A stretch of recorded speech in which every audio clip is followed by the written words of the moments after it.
Vectors के सम का result देता है, ठीक है कि नहीं। कौन सा रूल है हमारा, आपका पैरेललोग्राम, ठीक है कि नहीं, पैरेललोग्राम लॉ। तो पैरेललोग्राम लॉ, ठीक है। तो यहाँ पे आपको ध्यान देना है पैरेललोग्राम लॉ क्या देता है ना। तो ये हमें देता है भाई सम ऑफ टू वेक्टर्स, हमें ये देगा result of sum of two vectors, result of sum of two vectors. तो यहाँ पे दो वेक्टर्स के सम का रिजल्ट हमें कौन दे देगा भाई, ये पैरेललोग्राम देता है। क्या देता है, पैरेललोग्राम, ठीक है। अब पैरेललोग्राम की बात करें तो यहाँ पे किस तरह से पैरेललोग्राम हम यूज करेंगे और किस तरह से पैरेललोग्राम का रिजल्ट किस तरह से निकलता है और दो वेक्टर्स का हम सम किस तरह से पैरेललोग्राम द्वारा निकाल सकते हैं, ठीक है। तो ये हमें समझना है। जैसे आप ध्यान से समझिए कि यहाँ पे आपको दो वेक्टर दे रखे हैं, ये आपको दे रखा है भाई, ये आपको दे रखा है आपका, ऐसे समझो ये आपका ए वेक्टर है और ये समझो आपका बी वेक्टर है। ये आपका क्या है, ये आपका ए वेक्टर है और ये आपका बी वेक्टर है, ठीक है। ये आपका ए वेक्टर है और ये आपका बी वेक्टर है। तो यहाँ पे देखोगे तो दोनों वेक्टर द्वारा पैरेललोग्राम किस तरह से बनेगा, ठीक है। तो इस कंडीशन के हिसाब से देखोगे तो पैरेललोग्राम किस तरह से बनेगा, इस तरह से आप यहाँ पे भी बना सकते हो और इस तरह से बनाओगे तो यहाँ पे रिजल्ट इस तरह से आएगा, ठीक है ना। तो पैरेललोग्राम का जो डायगोनल होता है वही उसका क्या कहलाता है, रिजल्ट कहलाता है। ये क्या कहलाता है, रिजल्ट। और रिजल्ट को हम आज से रिप्रेजेंट करके चलेंगे और वो भी क्या रहेगा, रिजल्ट रहेगा, ठीक है कि नहीं, वो भी क्या रहेगा, रिजल्ट रहेगा। जैसे कि आपको यहाँ पे ये भी बोल दिया जा सकता है कि आपका ए वेक्टर है, आपका बी वेक्टर है। तो यहाँ पे देखोगे तो पैरेललोग्राम इस तरह से आप अरेंज करोगे तो ये आपका क्या आ जाएगा, ये आपका पैरेललोग्राम होगा और इसका जो रिजल्ट है वो बेसिकली क्या कहलाएगा भाई, रिजल्ट किसका है, ये दोनों वेक्टर्स के सम का रिजल्ट है, ये दोनों वेक्टर्स के सम का रिजल्ट है। तो यहाँ पे दो वेक्टर्स के सम का रिजल्ट कौन देगा भाई, पैरेललोग्राम का डायगोनल देता है, ठीक है कि नहीं। तो पैरेललोग्राम का डायगोनल, ठीक है। तो यहाँ पे आपको ध्यान रखना है कि रिजल्ट कौन देता है, डायगोनल देगा, ठीक है कि नहीं। और डायगोनल किसका होता है, ये आपको पता ही है कि पैरेललोग्राम का डायगोनल होता है, पैरेललोग्राम, ठीक है। तो पैरेललोग्राम का क्या होता है, डायगोनल होता है। ये आपको समझ में आ गया। तो रिजल्ट बेसिकली कौन देगा, आपका डायगोनल देता है, पैरेललोग्राम का डायगोनल देता है, ठीक है कि नहीं। अब यहाँ पे ध्यान रखना है हम किस तरह से रिजल्ट निकाल सकते हैं, क्या इंपोर्टेंट रिजल्ट होते हैं, उन सभी रिजल्ट को हमें समझना है। आप एक एक स्टेप आप समझ सकते हो, ठीक है कि नहीं। अब यहाँ पर ध्यान से समझो कि ये आपका ए वेक्टर है और ये आपका बी वेक्टर है, ठीक है। अब ये दोनों ही वेक्टर है तो कहीं ना कहीं ये दोनों वेक्टर एक दूसरे से किसी एंगल पर भी हो सकते हैं। तो यहाँ पे क्या है, दोनों वेक्टर एक दूसरे के कहीं ना कहीं किसी ना किसी एंगल पर है। अब किसी ना किसी एंगल पर है तो इसको हम मान के चलते हैं थीटा है, ये क्या है, थीटा है। तो आप इसको पैरेललोग्राम बनाओगे भाई, और पैरेललोग्राम आपने बनाया तो ये आपका क्या होगा, रिजल्ट हो जाएगा, ये आपका रिजल्टेंट होता है, ये आपको समझ में आना चाहिए, ठीक है। अब रिजल्टेंट जो है वो वेक्टर ए से कितना एंगल बना के चला है, फाई एंगल बना के चला है, ये हम मान लेते हैं, ठीक है। रिजल्टेंट किसी एक वेक्टर से क्या एंगल बना रहा है, जैसे मान के चला वेक्टर ए से फाई एंगल बनाते हुए आपका रिजल्टेंट बना हुआ है, ठीक है। अब किस तरह से आप इसको सॉल्व करोगे, ध्यान से समझो कि जैसे कि आप यहाँ पे देखोगे तो वेक्टर ए को मैं इस तरह से आगे बढ़ा सकता हूँ, ठीक है।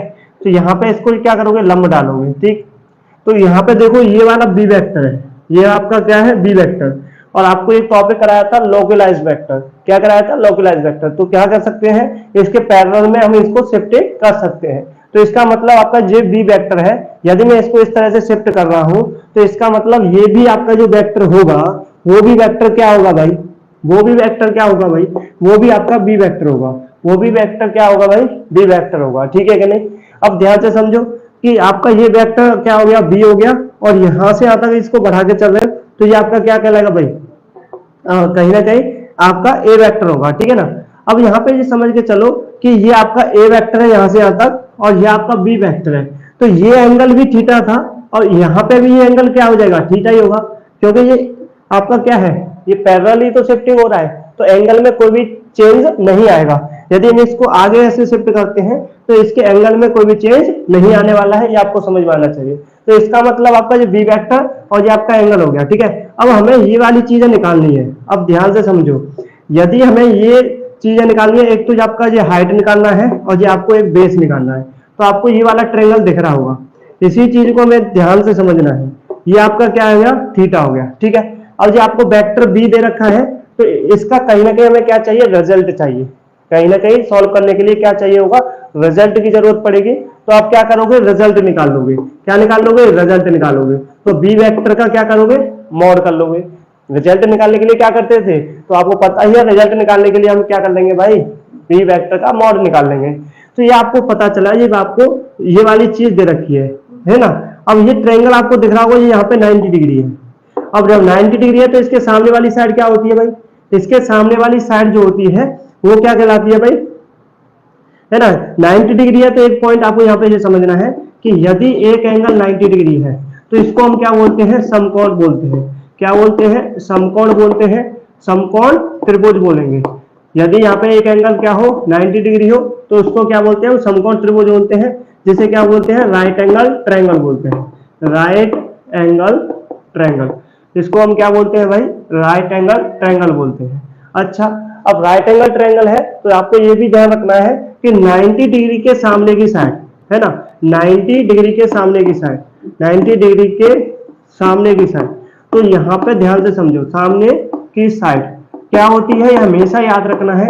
90 डिग्री के सामने की साइड हमेशा क्या होती है भाई, हाइपोटेनियस होती है। क्या होती है, हाइपोटेनियस होती है। और यहाँ पे इसको क्या बोलते हैं भाई, कर्ड भी बोलते हैं। क्या बोलते हैं, कर्ड भी बोलते हैं। आपका तीसरा जो पॉइंट है, आपको यहाँ पे ये भी समझना है कि यदि हमें कोई एंगल पता है, यदि थीटा, एक तो आपका 90 डिग्री हो गया, इसके अलावा एक और आपको एंगल पता है, तो उस एंगल के सामने की साइड, जैसे कि मैं यहाँ पे थीटा मान के चल रहा हूं, तो इस थीटा के सामने की जो साइड है वो बेसिकली क्या हो जाएगी, तो थीटा के सामने की साइड। ध्यान रखना, यदि इस वाले एंगल को मानता तो इसके सामने की साइड ये होती। तो हमेशा याद रखना है कि एंगल के सामने की साइड मतलब थीटा के सामने की साइड। तो सामने की जो साइड होगी, जो भुजा है, वो बेसिकली क्या है भाई, उसको हम बोलते हैं लंब। क्या बोलते हैं, लंब बोलते हैं, जिसे आप क्या कहते हो, परपेंडिकुलर बोलते हो। क्या बोलते हो, परपेंडिकुलर बोलते हो, परपेंडिकुलर। तो ये सारी चीजें आपको आनी चाहिए। परपेंडिकुलर, यहाँ पे स्पेस नहीं है, ये इसको क्या बोलते हैं, लंब बोलते हैं, और क्या बोलते हैं, परपेंडिकुलर बोलते हैं, परपेंडिकुलर। तो यहाँ पे आपको एक चीज और समझना है। चौथा पॉइंट आपका ये हो जाएगा कि आपकी दो साइड तो हो गई, ये साइड हो गया और ये साइड हो गया। इसके साथ साथ ये भी आपको समझना है, ये वाली जो साइड होती है वो क्या होती है भाई, इसको हम बोलते हैं शेष, है ना, रिमेनिंग साइड। तो रिमेनिंग साइड कौन सी होती है भाई, रिमेनिंग साइड को हम क्या बोलते हैं, रिमेनिंग साइड, रिमेनिंग साइड को हम बोलते हैं बेस। क्या बोलते हैं, बेस बोलते हैं, आधार बोलते हैं। क्या बोलते हैं, बेस बोलते हैं, आधार बोलते हैं। ठीक है कि नहीं। ये सारी चीजें आपको त्रिकोणमिति में कराई जाती हैं। एक एक चीज आपको बताई गई थी त्रिकोणमिति वाले लेक्चर में, लेकिन फिर भी आपको यहाँ पे रिवीजन कर लेना है। जल्दी जल्दी हम रिवीजन कर सकते हैं और इन सारी चीजों को आप नोट कर सकते हैं। सभी पॉइंट्स आपके लिए क्या है, इंपोर्टेंट है। ठीक है कि नहीं।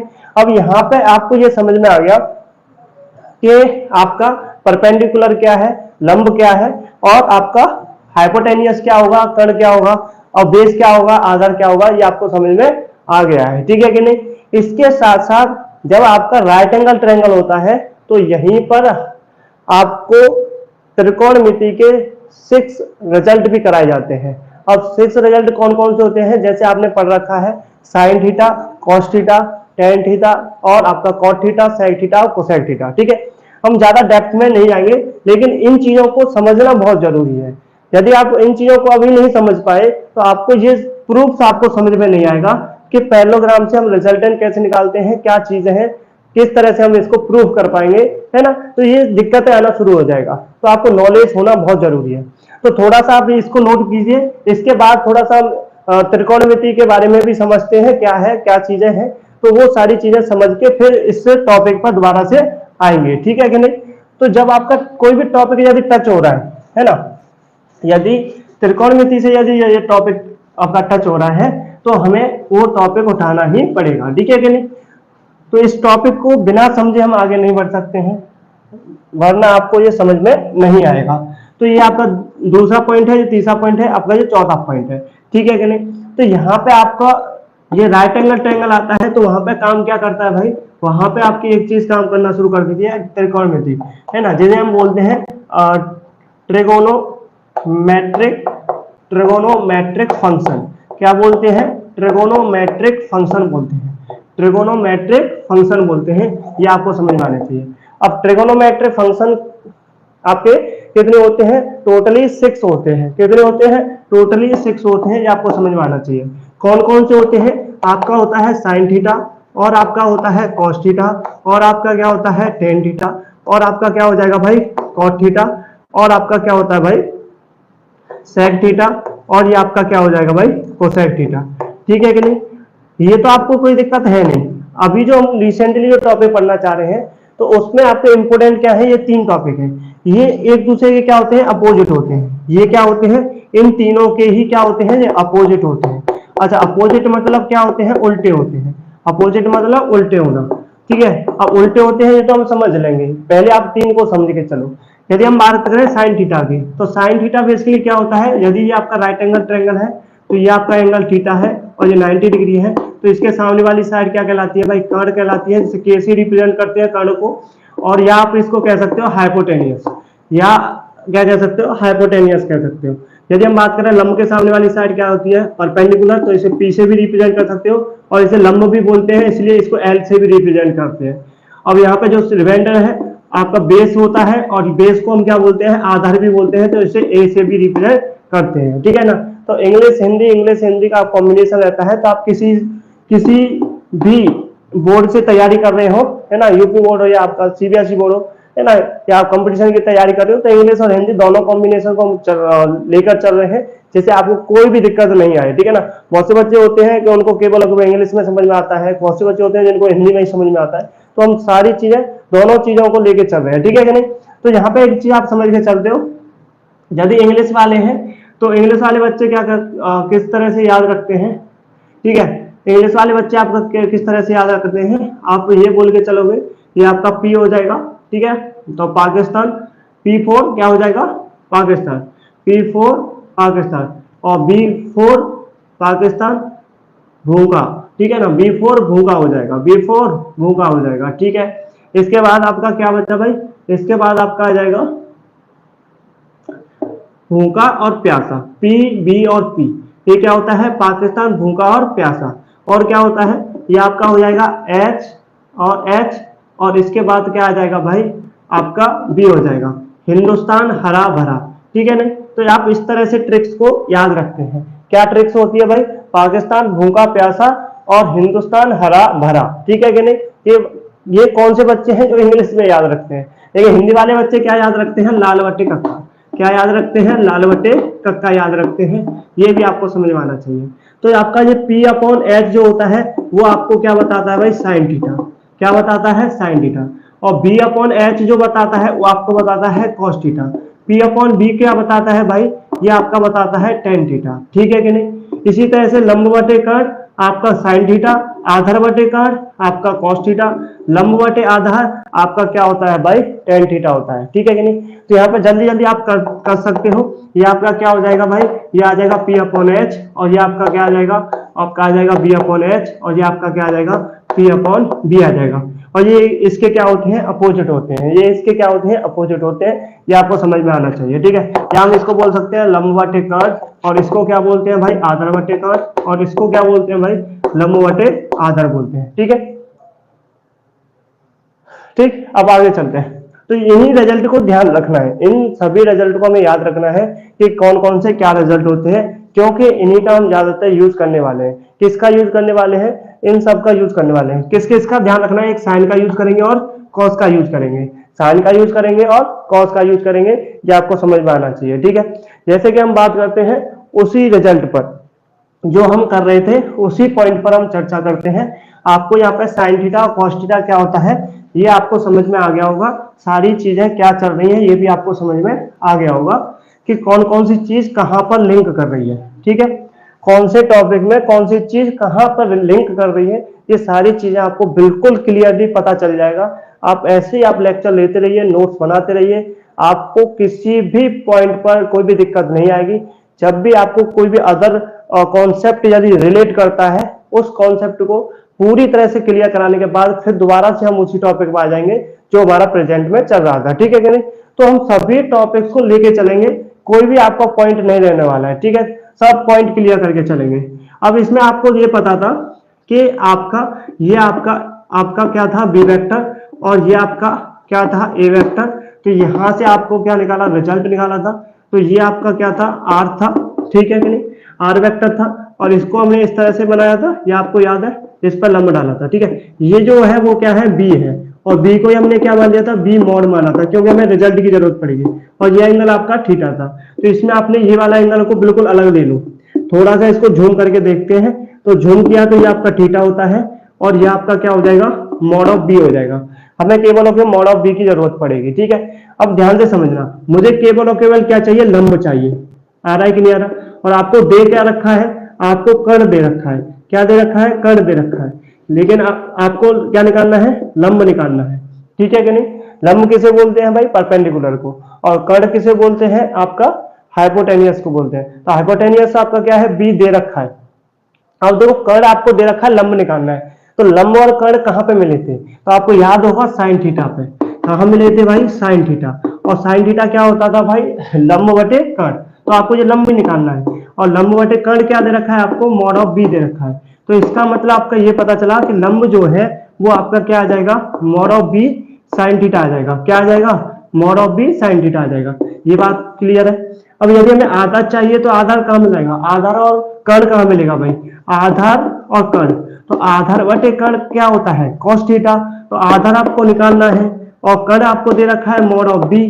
तो इसका मतलब क्या आ जाएगा, ये आपको दिख रहा है कि नहीं दिख रहा है ना। तो ये आपको थोड़ा सा कट हो रहा है, तो इसको आप लिख सकते हैं, इसको मैं यहाँ पे लिख देता हूं, आपको कोई दिक्कत नहीं होना चाहिए, कि ये आपका cos थीटा है, और बराबर के क्या होता है आपका आधार बटे कर्ण। कर्ण क्या हो जाएगा, मॉड ऑफ बी। तो आपका आधार क्या हो जाएगा, आपका आ जाएगा मॉड ऑफ बी, आपका आ जाएगा cos theta, mod of B cos theta, mod of B cos theta. अब यहाँ पे ध्यान रखना है कि आपके यदि हमें कभी भी कंपोनेंट लिखने हैं, लंब या आधार के कंपोनेंट लिखने हैं, तो आप इसको डायरेक्ट लिख के चलोगे। डायरेक्ट कैसे लिख के चलोगे भाई, समझ के चलो। ये आपका ट्रायंगल आया, ये आपका ट्रायंगल आया, और ये आपको वैल्यू दे रखा है। तो आपको ये एंगल दे रखा है थीटा। क्या दे रखा है, एंगल थीटा दे रखा है। तो ये आपका जो रिजल्ट आया वो क्या आया, mod of B sine theta, और रिजल्ट आया, ये आया आपका mod of B cos theta.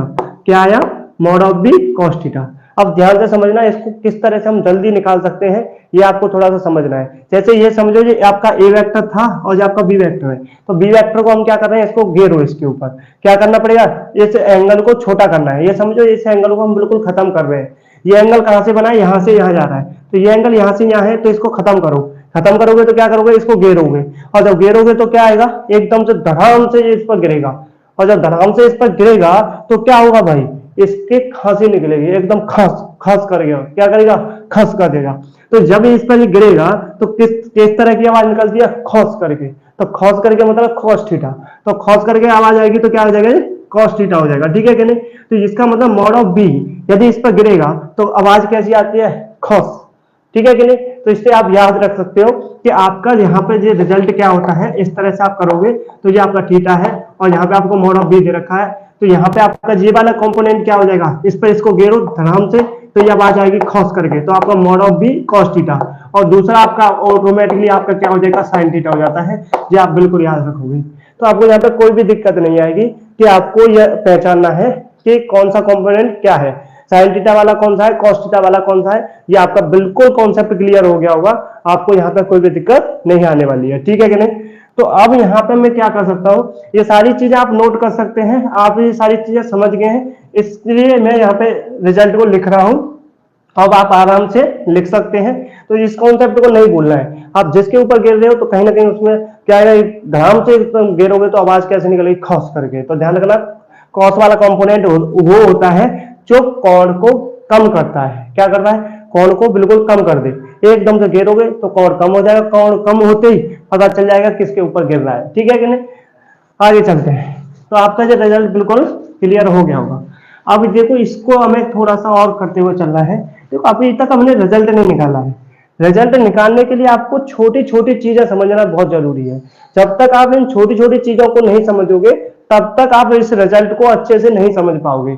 अब तक जितना भी हमने कराया तो बहुत ज्यादा इंपॉर्टेंट था, ये सारे कॉन्सेप्ट कराना बहुत जरूरी था, इस वजह से मैंने सभी कॉन्सेप्ट को कराया है। आपका टाइम जरूर लग रहा है, लेकिन जब ये सारी चीजें आ जाएंगी तो आप कई रिजल्ट आप ऐसे ही निकाल सकते हो और बहुत ज्यादा इंपॉर्टेंट रहते हैं, ठीक है कि नहीं। तो जो भी बच्चा आपका कंपटीशन की तैयारी करेगा आगे चल के, जो टेक्निकल मैथ पढ़ना चाह रहा है, तो टेक्निकल मैथ में ये सारी चीजें आती हैं और डायरेक्ट यहीं से क्वेश्चन बन जाते हैं। तो आपको सारी चीजों को नोट करते हुए चलना है और सारी चीजों को पढ़ते हुए चलना है, हर एक चीज को अच्छे से समझते हुए चलना है कि कौन सी चीज कहां से आ रही है और कैसे लिंक कर रही है, ठीक है। तो आपको कोई भी कॉन्सेप्ट नहीं छूटना चाहिए, छोटे से छोटे कॉन्सेप्ट को कराने की जिम्मेदारी मेरी है। बस आप मेहनत करते रहिए, आप इनको रिवीजन करते रहना है, बार बार नोट्स बनाते रहना है, ठीक है। तो इसको देखोगे तो इसका ये कंपोनेंट यहाँ पे आएगा, तो ये आपका आ जाएगा mod of B cos theta. क्या आ जाएगा? Mod of B cos theta. यहाँ से यहाँ तक की वैल्यू कितनी आ गई? Mod of B cos theta. और ये वैल्यू क्या होती है भाई? Mod of B sine theta. क्या होती है? Mod of B sine theta होती है। आ रहा है कि नहीं आ रहा? तो यहाँ पे आप ध्यान से देखो कि हम यदि यहाँ पे ये वाली डिस्टेंस देखें तो ये भी हमें क्या दिखना चाहिए? कोई ना कोई रिजल्ट होना चाहिए। तो इस वेक्टर ए का क्या निकालोगे? मॉड निकालोगे। हमें वैल्यू की जरूरत है क्योंकि आप सम ऑफ ए वेक्टर निकाल रहे हो, सम ऑफ टू वेक्टर, तो इसका मतलब हमें क्या जरूरत पड़ेगी? वैल्यू की। तो हमें ए वेक्टर का क्या निकालना पड़ेगा? Mod of A vector. तो यहां से यहां तक की दूरी आपका मॉड ऑफ ए, यहां से यहां तक की दूरी आपकी क्या आ जाएगी? Mod of B cos theta आ जाएगी। आपको यहाँ पे ये वाला वेक्टर दिख रहा हो, ये आपका ट्रायंगल, सॉरी ये आपका क्या है? एक ट्रायंगल है, ये आपका पूरा एक ट्रायंगल है, ये आपका एक पूरा ट्रायंगल है। अब देखो ध्यान से देखना, ये एक 90 डिग्री बना रहा है। तो ये जो ट्रायंगल अब आपका बना हुआ है इस तरह से, ये आपका जो ट्रायंगल बना हुआ है इस तरह से, बिल्कुल आपको इस तरह से बनता हुआ दिख रहा होगा इस तरह से। तो आपको देखो ये दिख रहा होगा कि ये जो साइड्स है आपका आर दे रखा है और ये आपको जो दे रखा है वो आपका mod of A plus mod of B cos theta आपको दे रखा है। ये आपको समझ में आ रहा है कि नहीं आ रहा? नीचे वाली जो पूरी साइड है वो क्या होगी? अब mod of A plus mod of B cos theta. आ रहा है कि नहीं आ रहा? इसके साथ आपका लंब क्या दे रखा है? लंब दे रखा है आपका mod of B sine theta, mod of B sine theta. आ रहा है कि नहीं आ रहा? इसका मतलब देखो यहाँ पे आया ये 90 डिग्री, और जब कभी भी 90 डिग्री आता है तो उसको हम क्या बोलते हैं? राइट एंगल ट्रायंगल बोलते हैं। क्या बोलते हैं भाई? Right angle triangle. क्या बोलते हैं? Right angle triangle. तो राइट एंगल ट्रायंगल या हम बोल सकते हैं समकोण त्रिभुज। क्या बोलते हैं? समकोण त्रिभुज, समकोण त्रिभुज। आ रहा है कि नहीं आ रहा? क्या बोलोगे? समकोण त्रिभुज बोलोगे, ठीक है। और जब भी राइट एंगल ट्रायंगल आता है तो आपको एक थ्योरम कराई जाती है, उस थ्योरम का नाम क्या है? Pythagorean theorem. क्या बोलते हैं उसको? उसको बोलते हैं हम पाइथागोरियन थ्योरम, पाइथागोरियन थ्योरम। तो पाइथागोरियन थ्योरम क्या कहती है भाई? पाइथागोरियन थ्योरम ये कहती है, पाइथागोरियन थ्योरम क्या कहती है? पाइथागोरियन थ्योरम ये कहती है कि यदि आप कर्ण का स्क्वायर करते हो तो उसका लंब का स्क्वायर और आधार के स्क्वायर के योग के बराबर होता है। क्या कहती है भाई? ये कहती है आपका कर्ण पे स्क्वायर कीजिए और फिर लंब पे स्क्वायर कीजिए और आधार पे स्क्वायर कीजिए, और लंब और आधार का जो सम होगा वो कर्ण के स्क्वायर के बराबर होगा। या हम बोल सकते हैं हाइपोटेनियस पे स्क्वायर, परपेंडिकुलर पे स्क्वायर प्लस के बेस पे स्क्वायर। आप इन दोनों में से किसी भी रिजल्ट को याद कर सकते हैं, आपको यहाँ पे कोई भी दिक्कत नहीं आनी चाहिए, ठीक है। अब ये राइट एंगल ट्रायंगल है, 90 के सामने वाली साइड क्या कहलाती है? कर्ण कहलाती है। और यहाँ पे आपको ये एंगल दे रखा था ना, ये वाला एंगल, ये आपका एंगल क्या दे रखा है? ये फाई दे रखा था। तो इस फाई एंगल के सामने वाली साइड क्या कहलाएगी? लंब कहलाएगी। और जो रिमेनिंग साइड है वो क्या आ जाएगी? आपकी बेस, आधार हो जाएगा, ठीक है कि नहीं। तो आपको पाइथागोरियन थ्योरम का यूज करना है। अब क्या करना है? पाइथागोरियन थ्योरम का यूज करना है। तो इसका मतलब ये आपका आ जाएगा आर वेक्टर का स्क्वायर। देखो जब आप स्क्वायर कर रहेंगे तो ध्यान रखना है, पहले आपको वेक्टर्स का क्या करना पड़ेगा? मैग्नीट्यूड निकालना पड़ेगा।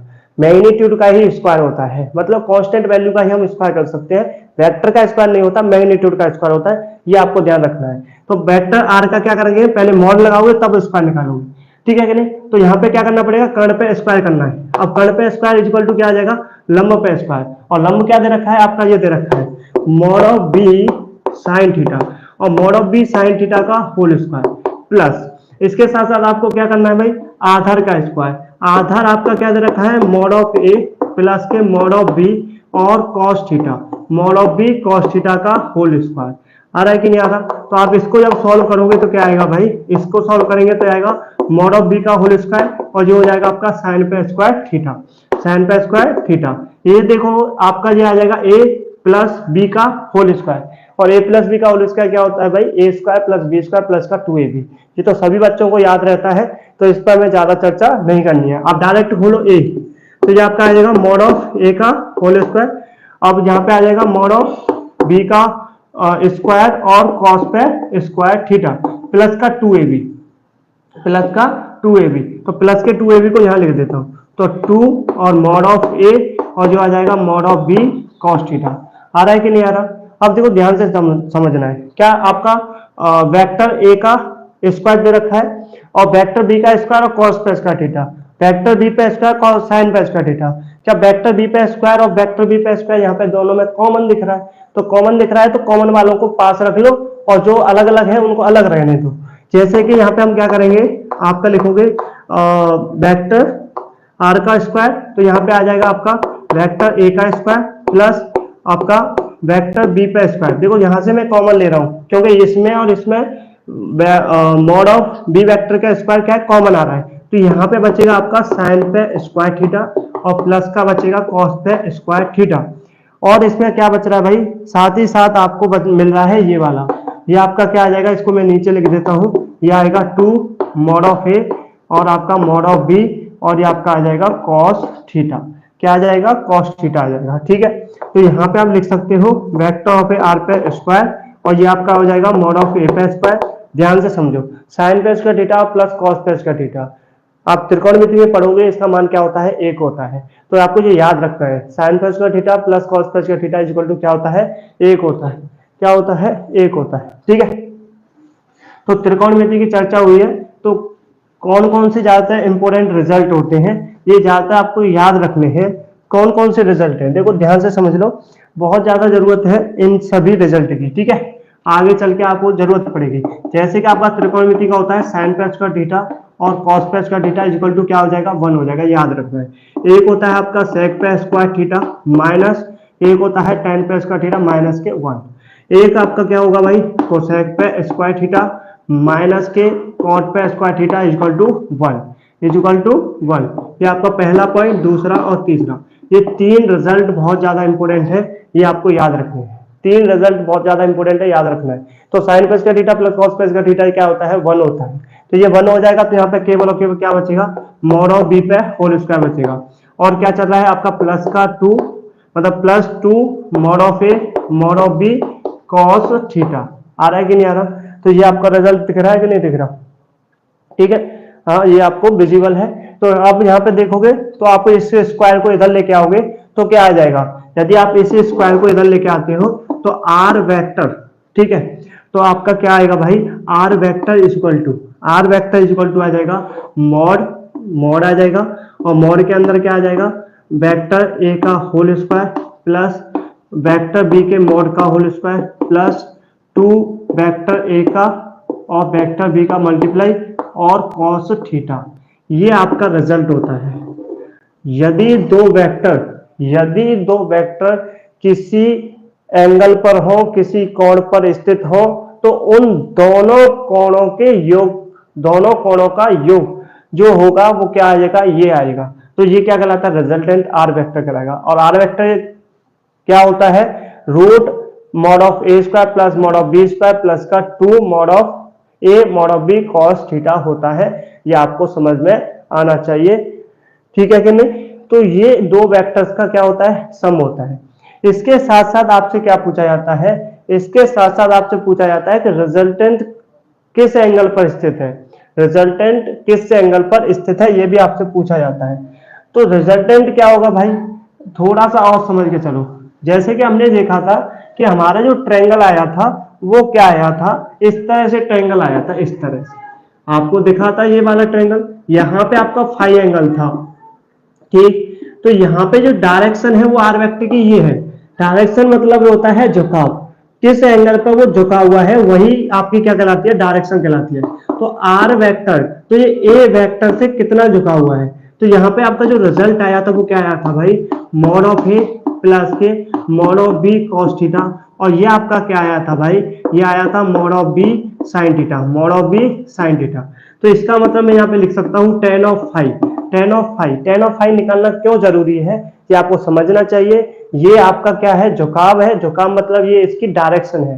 तो वेक्टर एक ही जो डायरेक्शन निकाल दोगे तो कैसे निकालोगे कि टेन फाइव इक्वल टू क्या होता है, आपको बताया था लंब बटे आधार होता है, लंब बटे आधार कह लो, या आप कह सकते हो परपेंडिकुलर अपॉन बेस। तो परपेंडिकुलर अपॉन बेस बोलोगे तो परपेंडिकुलर क्या दे रखा है, mod of B sine theta, और अपॉन में क्या आ जाएगा, आपका आ जाएगा मॉड ऑफ ए प्लस के मॉड ऑफ बी और कॉस थीटा।